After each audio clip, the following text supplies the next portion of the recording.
Iba talaga si Pangulong Duterte 'no?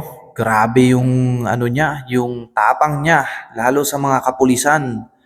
Kahit na pinagsasabihan niya yung mga kapulisan natin dati, tinaasan niya naman ng suweldo, 'di ba? So dinidisiplina niya ng tama yung mga kapulisan natin na gumawa ng tama, hindi yung puro pangungutong kasi yung ibang kapulisan natin okay pa naman, meron pa namang magandang puso, hindi kayang gumawa ng hindi maganda. Pero yung iba ginagamit ang puwesto. So hindi maganda mga boss. Panoorin natin 'to si ah, Pangulong Duterte kung paano siya magdisiplina sa mga kapulisan natin, hindi lang sa mga mamamayan kundi pati sa ating mga kapulisan, 'no? Gano'n ang kanyang pagtrato, pantay-pantay sa lahat. Panoorin natin. Ha? Seryoso kayo dyan. Alam mo, kung yung presidente na hindi taga Manila, ha? Hindi ako sanay ng mga paikot-ikot. Probinsyano ako. At matagal akong mayor sa aming syudad.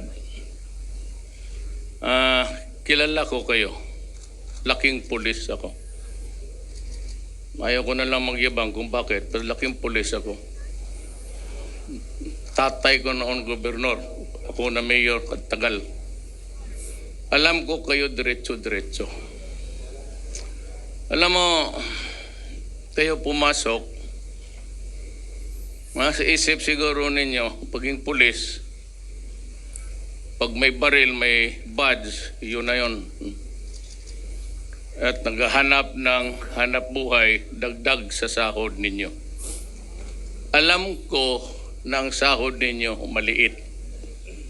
Kaya nga ako naghanap ng pera at inuna ko kayo. Talagang kayo by the end of this year, dublado na ang sweldo ninyo.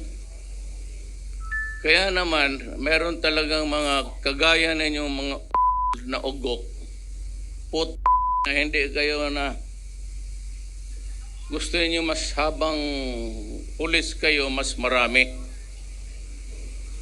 Yan ang problema ninyo. Yung iba nagbababae, may asawa, yung iba naman mag-ambisyon, Grabe, gusto ng kotse, gusto ng magandang buhay. Pagka-pulis, alam naman niyo talagang mahirap.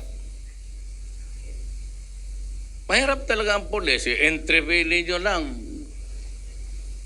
Kaso, nag-aambisyon kayo ng mas malaking kita. Kunin nyo dyan sa mga vendor, sa mga driver, kung anong kaputahan, magkapera lang. Minsan hold up, minsan mga inosenteng tao, sinisita ninyo kung ano-anong kalukuhan na sinasabi ninyo.